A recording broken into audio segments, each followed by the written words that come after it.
Dear students, welcome back to the discussion on recursion. In the previous session, we came to know that recursion ಅನ್ನು use ಮಾಡಿಕೊಂಡು complex ಪ್ರಾಬ್ಲಮ್ಸನ್ನು ನಾವು ಈಸಿಯಾಗಿ ನಾವು solve ಮಾಡ್ಬೋದು. Today we have another example to portray the recursive process, that is factorial of a number. ನಾವು ರಿಕರ್ಷನನ್ನು ಡೆಫಿನಿಷನನ್ನು ಅರ್ಥ ಮಾಡ್ಕೊಳ್ಳೋವಾಗ actually ಫ್ಯಾಕ್ಟೋರಿಯಲನ್ನೇ example ಆಗಿ ತೊಗೊಂಡಿದ್ವಿ. Let us recall that factorial of a given number ಅಂತಂದರೆ n factorial is equals to n into n minus one factorial. ಇದು ನಾವು last ಕ್ಲಾಸಲ್ಲಿ conclude ಮಾಡಿದಂತಹ ಈಕ್ವೇಷನ್, ಎನ್ ಫ್ಯಾಕ್ಟೋರಿಯಲ್ನ ಫೈಂಡ್ ಔಟ್ ಮಾಡುವಂತಹ ಫಂಕ್ಷನ್. ಸೊ ಯಾವುದೇ ಒಂದು ರಿಕರ್ಸಿವ್ ಫಂಕ್ಷನನ್ನು ನಾವು ಫ್ರೇಮ್ ಮಾಡುವಾಗ ಎರಡು ಕೇಸನ್ನು ನಾವು ಗಮನದಲ್ಲಿಟ್ಕೋಬೇಕು ಅಂತ ನಾವು ತಿಳ್ಕೊಂಡಿದ್ವಿ. ಒಂದು ಬೇಸ್ ಕೇಸ್, ಮತ್ತೊಂದು ಜನರಲ್ ಕೇಸ್ ಅಂತ. Base case is to terminate the recursive loop. General case ಅಂತಂದರೆ ಈ ಫ್ಯಾಕ್ಟೋರಿಯಲ್ನ ಫೈಂಡ್ ಔಟ್ ಮಾಡಲಿಕ್ಕೆ ಯೂಸ್ ಮಾಡುವಂಥ ಕೋರ್ ಲಾಜಿಕ್ ಅದು ಆ್ಯಕ್ಚುಲಿ. ಓಕೆ, ಬೇಸ್ ಕೇಸ್ ಏನಿತ್ತು ನೆನಪು ಮಾಡ್ಕೊಳ್ಳಿ. ಫ್ಯಾಕ್ಟೋರಿಯಲ್ಗೆ if n is equals to zero ಆಗಿದ್ರೆ ಫ್ಯಾಕ್ಟೋರಿಯಲ್ ಏನಾಗುತ್ತೆ, ಒನ್ ಆಗುತ್ತೆ. ಸೊ ಯಾವಾಗ ನಮಗೆ ನಮ್ಮ ಪ್ರೋಗ್ರಾಮಲ್ಲಿ ಎನ್ ವ್ಯಾಲ್ಯೂ ಝೀರೋ ಆಗುತ್ತೆ ಆಗ ಆ ಫಂಕ್ಷನ್ ಏನು ಮಾಡಬೇಕು, ಒನ್ ವ್ಯಾಲ್ಯೂನ ರಿಟರ್ನ್ ಮಾಡಬೇಕು. If n greater then zero, ಝೀರೋಗಿಂತ ಜಾಸ್ತಿ ಇದ್ದರೆ this is the general case.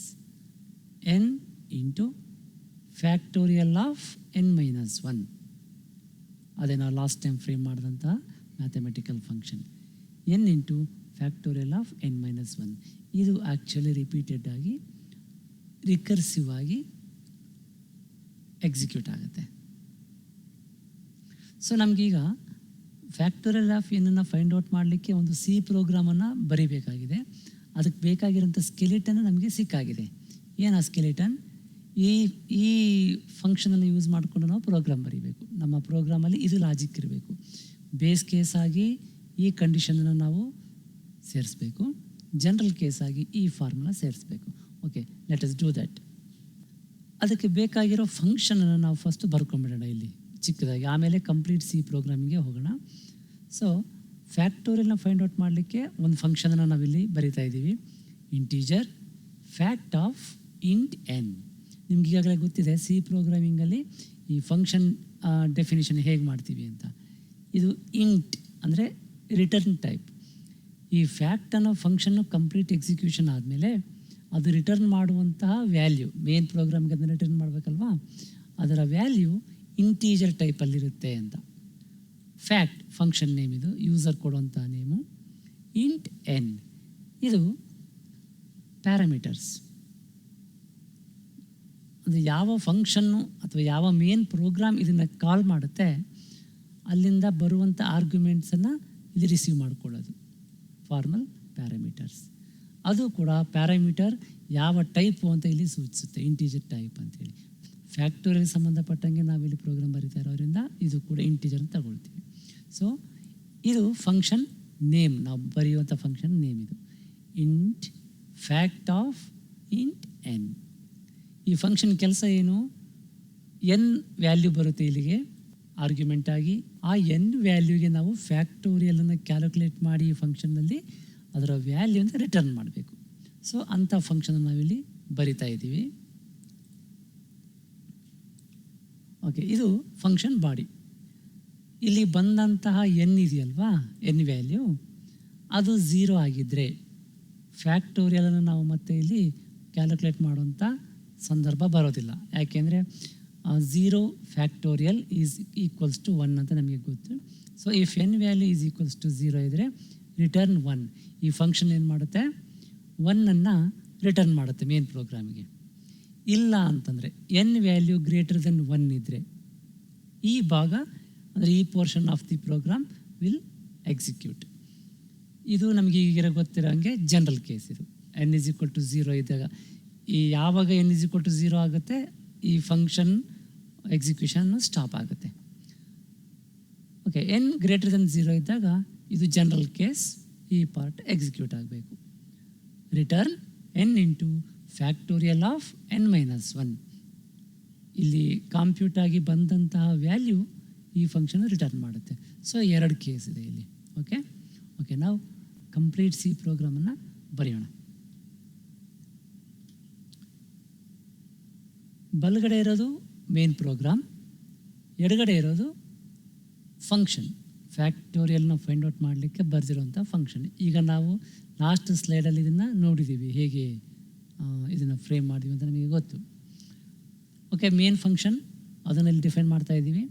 Integer n ಮತ್ತು ಇಂಟೀಜರ್ ಫ್ಯಾಕ್ಟೋರಿಯಲ್ 2 ವೇರಿಯೇಬಲ್ಸ್ ಮೇಲೆ ಡಿಕ್ಲೇರ್ ಮಾಡ್ಕೊಂಡಿದ್ದೀವಿ. ಇಂಟೀಜರ್ n ಇದು ಏನಕ್ಕೆ, ಯೂಸರು ಒಂದು ವ್ಯಾಲ್ಯೂನ ಕೊಡಬೇಕು ಕಂಪ್ಯೂಟರ್ಗೆ, n ವ್ಯಾಲ್ಯೂನ, ಅದರ ಫ್ಯಾಕ್ಟೋರಿಯಲನ್ನು ಕಂಡುಹಿಡಿ ಅಂತ. ಸೊ n ವ್ಯಾಲ್ಯೂನ ಯೂಸರ್ ಎಂಟರ್ ಮಾಡಬೇಕು, ಅದಕ್ಕೆ ಫ್ಯಾಕ್ಟೋರಿಯಲನ್ನು ಫೈಂಡ್ ಔಟ್ ಮಾಡಬೇಕು. ಇದು ಫ್ಯಾಕ್ಟೋರಿಯಲ್ ಅನ್ನೋದು ಇನ್ನೊಂದು ವೇರಿಯೇಬಲ್. ಇದರಲ್ಲಿ ನಾವು ಏನು ಸ್ಟೋರ್ ಮಾಡ್ತೀವಿ ಅಂತಂದರೆ, ಈ ಫಂಕ್ಷನ್ನು ಕಾಂಪ್ಯೂಟ್ ಮಾಡಿ ರಿಟರ್ನ್ ಮಾಡಿರೋಂಥ ವ್ಯಾಲ್ಯೂ ಏನಿದೆ ರಿಸಲ್ಟು, ಅದನ್ನು ಈ ಫ್ಯಾಕ್ಟೋರಿಯಲ್ಲಿ ನಾವು ಸ್ಟೋರ್ ಮಾಡ್ತೀವಿ, ಈ ವೇರಿಯೇಬಲಲ್ಲಿ ಸ್ಟೋರ್ ಮಾಡ್ತೀವಿ. ಓಕೆ, ಸೊ 2 ವೇರಿಯೇಬಲ್ ಡಿಕ್ಲೇರ್ ಮಾಡ್ಕೊಂಡಿದ್ದೀವಿ. ನೆಕ್ಸ್ಟ್ ಸ್ಟೇಟ್ಮೆಂಟು ಎಂಟರ್ n, ಯೂಸರ್ಗೆ ಡಿಸ್ಪ್ಲೇ ಮಾಡಬೇಕು. ಅಂದರೆ ಯಾವ ನಂಬರ್ಗೆ ನಾನು ಫ್ಯಾಕ್ಟೋರಿಯಲ್ನ ಕಂಡುಹಿಡಿಬೇಕಾಗಿದೆ ಅದನ್ನು ಎಂಟ್ರಿ ಮಾಡು ಅಂತ. ಅದು ಪ್ರಾಂಪ್ಟ್ ಆದ ತಕ್ಷಣ ಈ ಮೆಸೇಜು ಯೂಸರು n ವ್ಯಾಲ್ಯೂನ ಎಂಟ್ರಿ ಮಾಡ್ತಾನೆ using keyboard. Scan F statement ಮೂಲಕ ನಾವು ಅದನ್ನು ಸ್ಕ್ಯಾನ್ ಮಾಡ್ಕೊಳ್ತೀವಿ. ಓಕೆ, ಇದು ಫಾರ್ಮ್ಯಾಟಿಂಗ್ ಸ್ಟ್ರಿಂಗ್. %d ಅಂದರೆ ಅವರು ಎಂಟರ್ ಮಾಡ್ತವಂಥ ವ್ಯಾಲ್ಯೂನ ಇಂಟೀಜರ್ ಆಗಿ ತಗೋ ಅಂತ. ಓಕೆ, $n ಎಂಟರ್ ಮಾಡುವಂಥ ವ್ಯಾಲ್ಯೂಗೆ ಮೆಮೊರಿ ಲೊಕೇಶನಲ್ಲಿ ಒಂದು ಅಡ್ರೆಸ್ಸನ್ನು ಅಲೋಕೇಟ್ ಮಾಡಬೇಕಾಗುತ್ತೆ, ಮೆಮೊರಿ ಲೊಕೇಶನನ್ನು ಅಲೋಕೇಟ್ ಮಾಡಬೇಕಾಗುತ್ತೆ. ಓಕೆ, ಇದು ನಿಮಗೀಗಾಗಲೇ ತುಂಬ ಫೆಮಿಲಿಯರ್ ಆಗಿದೆ ಸಿ ಪ್ರೋಗ್ರಾಮಿಂಗ್ ಬರೆಯುವಾಗ.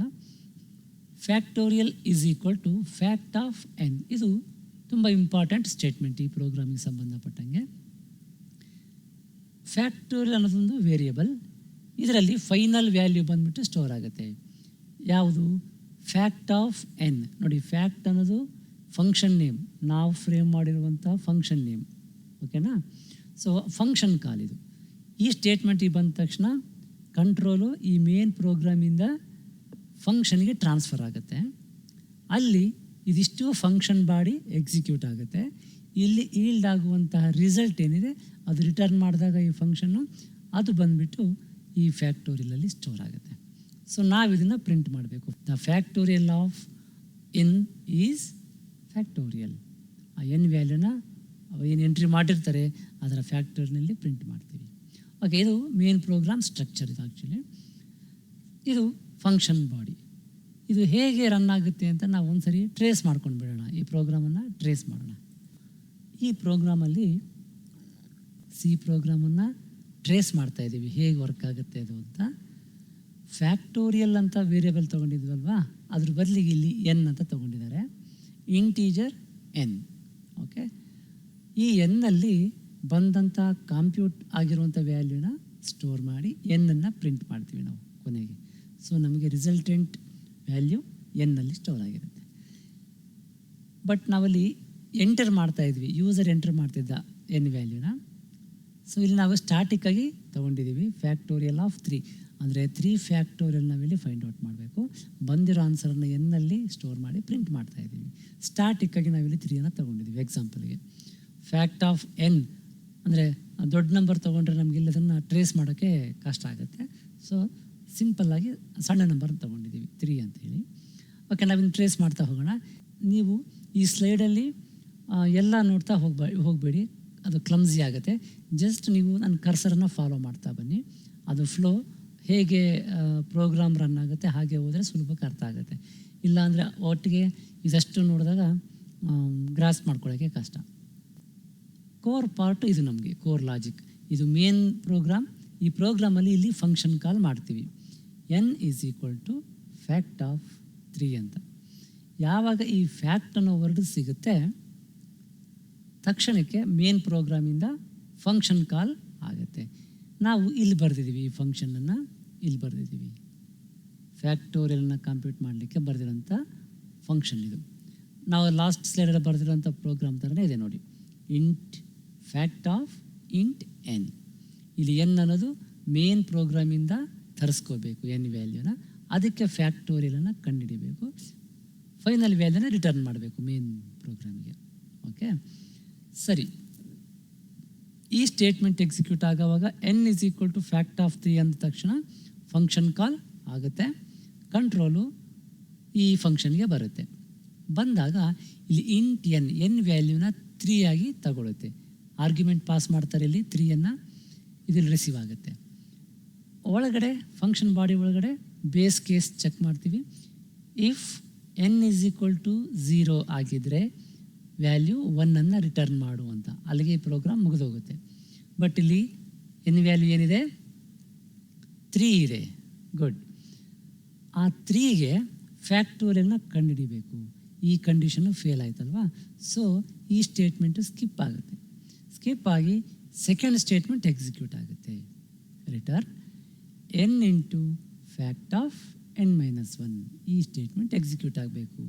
ಸೊ ಇಲ್ಲಿ ಎನ್ ವ್ಯಾಲ್ಯೂ ಏನು, ಅಲ್ಲಿಂದ ಬಂದಿರೋದು 3 ತಾನೇ. ಸೊ ಎನ್ ಜಾಗದಲ್ಲಿ 3 ಅಂತ ಅಂದ್ಕೊಳ್ಳೋಣ.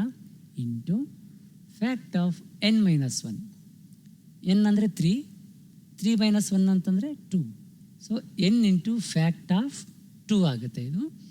ಅಗೇನ್ ಫ್ಯಾಕ್ಟ್ ಅಂತ ಬಂತಲ್ವಾ, ಮತ್ತೆ ಸೇಮ್ ಫಂಕ್ಷನ್ ಕಾಲ್ ಆಗುತ್ತೆ. ರಿಕರ್ಸಿವ್ ಆಗಿ ಸೇಮ್ ಫಂಕ್ಷನ್ನೇ ಕಾಲ್ ಆಗುತ್ತೆ. ಸೊ ನಾವು ಇಲ್ಲಿ ಬರೆದಿರೋಂಥ ಫಂಕ್ಷನ್ ಬಾಡಿನ ಇಲ್ಲಿ ಮತ್ತೆ ಬರಿತಾ ಇದ್ದೀವಿ ನಾವು. ಅದು ನೆಸಸರಿ ಚೇಂಜಸ್ ಏನು ಮಾಡ್ಕೋಬೇಕು ವ್ಯಾಲ್ಯೂಸಲ್ಲಿ ಮಾಡಿಕೊಂಡು ಇಲ್ಲಿ ಬರಿತಾ ಇದ್ದೀವಿ. ಸೊ ನಾವೀಗ ಇದನ್ನು ಫಾಲೋ ಮಾಡೋಣ.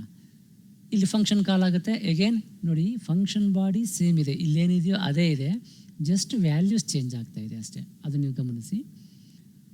ಓಕೆ, ಇಲ್ಲಿ n-1 ಅಂತಂದ್ರೆ ಏನು 2. ಆ ಆರ್ಗ್ಯುಮೆಂಟ್ 2 ಇಲ್ಲಿಗೆ ಪಾಸ್ ಮಾಡ್ತೀವಿ. ಈ function int fact of int n, ಇಲ್ಲಿ ಎನ್ ವ್ಯಾಲ್ಯೂ 2 ಆಗುತ್ತೆ. ಒಳಗಡೆ ಫಂಕ್ಷನ್ ಬಾಡಿ ಒಳಗಡೆ ಎಗೇನ್ ಚೆಕ್ ಮಾಡ್ತೀವಿ ಬೇಸ್ ಕೇಸ್, n = 0 ಇದೆಯಾ ಅಂತ. ಇಲ್ಲ, n = 2 ಇದೆ. ಹಾಗಾಗಿ ಈ ಸ್ಟೇಟ್ಮೆಂಟ್ ಸ್ಕಿಪ್ ಆಗುತ್ತೆ. ಸೆಕೆಂಡ್ ಸ್ಟೇಟ್ಮೆಂಟ್ ಎಕ್ಸಿಕ್ಯೂಟ್ ಆಗುತ್ತೆ. N into fact of n-1. Again same piece of code. N value 2 ಈಗ ಬಂದಿರೋದು into fact of n-1, that is 2 - 1 ಅಂತಂದರೆ 1 ಅಂತ. ಈಗ 1 ಆರ್ಗ್ಯುಮೆಂಟ್ ಆಗಿ ಮತ್ತೆ ಫಂಕ್ಷನ್ ಕಾಲ್ ಮಾಡ್ತೀವಿ, ಯಾಕೆಂದರೆ ಇಲ್ಲಿ ಮತ್ತೆ ಫ್ಯಾಕ್ಟ್ ಅಂತ ಬಂತಲ್ವಾ. So function call int fact of int n value ಇಲ್ಲಿ 1 ಆಗಿದೆ, ಅದು 0ಗಿಂತ ದೊಡ್ಡದಿದೆ. ಸೊ ಈ ಸ್ಟೇಟ್ಮೆಂಟು ಸ್ಕಿಪ್ ಆಗುತ್ತೆ. ನೆಕ್ಸ್ಟ್ ಸ್ಟೇಟ್ಮೆಂಟ್ ಎಕ್ಸಿಕ್ಯೂಟ್ ಆಗುತ್ತೆ. N into fact of n-1. N value ಇಲ್ಲಿ 1, ಫ್ಯಾಕ್ಟ್ ಆಫ್ n-1 ಅಂತಂದರೆ 1 - 1 that is equal to 0. So ಮತ್ತೆ ಫಂಕ್ಷನ್ ಕಾಲ್ ಮಾಡ್ತೀವಿ. ಇಲ್ಲಿ ಫ್ಯಾಕ್ಟ್ ಅಂತ ಇದೆ, ಆರ್ಗ್ಯುಮೆಂಟ್ ಏನಿಲ್ಲಿ n-1 ಅಂದರೆ 0 ಕಳಿಸ್ತೀವಿ. ಅದು ಇಲ್ಲಿ ಎನ್ ವ್ಯಾಲ್ಯೂ ಆಗುತ್ತೆ. n = 0 ಬಂದಿರೋ ಎನ್ ವ್ಯಾಲ್ಯೂ 0 ಇರೋದ್ರಿಂದ ಇದು ಈ ಕಂಡೀಷನ್ ಏನಾಗುತ್ತೆ, ಟ್ರೂ ಆಗುತ್ತೆ. ಇಫ್ ಕಂಡೀಷನಲ್ಲಿ ಇದು ಟ್ರೂ ಆಯಿತು ಈ ಸ್ಟೇಟ್ಮೆಂಟು ಅಂತಂದರೆ ನೆಕ್ಸ್ಟ್ ಸ್ಟೇಟ್ಮೆಂಟ್ ಎಕ್ಸಿಕ್ಯೂಟ್ ಆಗುತ್ತೆ. ರಿಟರ್ನ್ 1. ಆಗ ಈ ಲೈನ್ ಸ್ಕಿಪ್ ಆಗುತ್ತೆ. ನೋಡಿ, ಇಲ್ಲಿ ನಿಮಗೆ ತುಂಬ ಇಂಪಾರ್ಟೆಂಟ್ ಇದು. ಯಾಕೆ ಬೇಸ್ ಕೇಸ್ ಭಾಳ ಇಂಪಾರ್ಟೆಂಟ್ ರಿಕರ್ಸಿವ್ ಫಂಕ್ಷನ್ ಕಾಲಲ್ಲಿ ಅಂತ. ಇಲ್ಲಿ ನಿಮಗೆ n = 0 ಆಗಿದ್ದರಿಂದ ನಮಗೆ ಮತ್ತೆ ರಿಕರ್ಸಿವ್ ಆಗಿ ಆ ಫಂಕ್ಷನ್ ಕಾಲ್ ಮಾಡೋದು ತಪ್ಪಿತು. ಒಂದು ವೇಳೆ ನೀವು ಕಂಡೀಷನ್ ಹಾಕಿಲ್ಲ ಅಂತಂದರೆ ಇಲ್ಲಿ ಮತ್ತೆ ಎನ್ ವ್ಯಾಲ್ಯೂ ತೊಗೊಳ್ಳೋದು, n-1 ಮಾಡ್ಕೊಳ್ಳೋದು, ನೆಗೆಟಿವ್ ಇಂಟೀಜರ್ ಬರುತ್ತೆ -1, ಮತ್ತೆ ಫಂಕ್ಷನ್ ಕಾಲ್, ಮತ್ತು ಇಲ್ಲಿ n-1, ಇಲ್ಲಿ n-2, ಈಗ ಇನ್ಫೈನೈಟ್ ಆಗಿದು ಎಕ್ಸಿಕ್ಯೂಟ್ ಆಗ್ತಾ ಹೋಗ್ತಾ ಇರುತ್ತೆ. ಸೊ ಇದು ನಾವು ತುಂಬ ಕೇರ್ಫುಲ್ಲಾಗಿ ಇದನ್ನು ಫ್ರೇಮ್ ಮಾಡಬೇಕು. ಓಕೆ, ಇಲ್ಲಿ ಈ ಪ್ರಾಬ್ಲಮಿಗೆ ಬಂದರೆ ಇಲ್ಲಿ n = 0 ಟ್ರೂ ಆಯಿತು. ಸೊ ವ್ಯಾಲ್ಯೂ 1 ರಿಟರ್ನ್ ಮಾಡುತ್ತೆ ಈ ಫಂಕ್ಷನ್. ಎಲ್ಲಿಗೆ ರಿಟರ್ನ್ ಮಾಡುತ್ತೆ, ಇದನ್ನ ಕಾಲ್ ಮಾಡಿದಂಥ ಪ್ರೀವಿಯಸ್ ಫಂಕ್ಷನ್ಗೆ. ಸೊ 1 ರಿಟರ್ನ್ ಆಗುತ್ತೆ. ಇಲ್ಲಿ ತೋರಿಸಿದ್ದೀವಿ. ಓಕೆ, ಫ್ಯಾಕ್ಟ್ ಆಫ್ n-1 ಅಂತ ಈ ಪಾರ್ಟ್ ಇತ್ತಲ್ವಾ, ಅದರ ವ್ಯಾಲ್ಯೂ 1 ಆಗಿ ಬಂದಿದೆ. ಈಗ ಸಬ್ಸ್ಟಿಟ್ಯೂಟ್ ಮಾಡೋಣ. n ಅಂದರೆ ಇಲ್ಲಿ ಏನಿತ್ತು, 1 ಇತ್ತಲ್ವಾ. ಸೊ 1 × 1 ಬರುತ್ತೆ. ಅದನ್ನು ಪ್ರೀವಿಯಸ್ ಫಂಕ್ಷನ್ಗೆ ರಿಟರ್ನ್ ಮಾಡುತ್ತೆ ಈ ಫಂಕ್ಷನ್. ಅಲ್ಲಿ ಎನ್ ವ್ಯಾಲ್ಯೂ ಏನಿತ್ತು 2 ಇತ್ತು, ಈಗ ರಿಟರ್ನ್ ಮಾಡಿರೋಂಥ ವ್ಯಾಲ್ಯೂ ಇದ್ರ ಬದಲಾಗಿ 1 ಇದೆ. 2 × 1 2 ವ್ಯಾಲ್ಯೂ, ಅದನ್ನು ಮತ್ತೆ ಪ್ರೀವಿಯಸ್ ಫಂಕ್ಷನ್ಗೆ ರಿಟರ್ನ್ ಮಾಡ್ತೀವಿ. ಅಲ್ಲಿ ಎನ್ ವ್ಯಾಲ್ಯೂ 3 ಇತ್ತು, 3 × 2 6, ಅದನ್ನು ಮೇನ್ ಪ್ರೋಗ್ರಾಮ್ಗೆ ರಿಟರ್ನ್ ಮಾಡ್ತೀವಿ. ಓಕೆ, 3 × 2 6.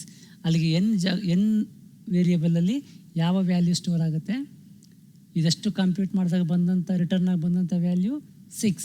ಹಾಗಾಗಿ n = 6 ಆಗುತ್ತೆ. ಫ್ಯಾಕ್ಟೋರಿಯಲ್ ಆಫ್ 3 = 6 ಅಲ್ವಾ. 3 factorial = 3 × 2 × 1, that is equal to 3 × 2 are 6, 6 × 1 are 6. So n value 6 ಆಗುತ್ತೆ. ಅದನ್ನು ನಾವಿಲ್ಲಿ ಪ್ರಿಂಟ್ ಮಾಡ್ತೀವಿ. ಇಲ್ಲಿ ನೆಕ್ಸ್ಟ್ ಸ್ಟೇಟ್ಮೆಂಟಲ್ಲಿ, ಮೇನ್ ಪ್ರೋಗ್ರಾಮಲ್ಲಿ ನೆಕ್ಸ್ಟ್ ಸ್ಟೇಟ್ಮೆಂಟಲ್ಲಿ ಪ್ರಿಂಟ್ ಎಫ್ ಸ್ಟೇಟ್ಮೆಂಟ್ ಯೂಸ್ ಮಾಡಿದ್ವಿ. ನೋಡಿ ಇಲ್ಲಿ %d ಅಂದರೆ ಬಂದಂಥ ವ್ಯಾಲ್ಯೂ ಇಂಟೀಜರ್ ಫಾರ್ಮ್ಯಾಟಲ್ಲಿ ಪ್ರಿಂಟ್ ಮಾಡು ಎನ್ ವ್ಯಾಲ್ಯೂನ ಅಂತ. ಎನ್ ವ್ಯಾಲ್ಯೂ ಏನಿದೆ ಇಲ್ಲಿ 6 ಇದೆ.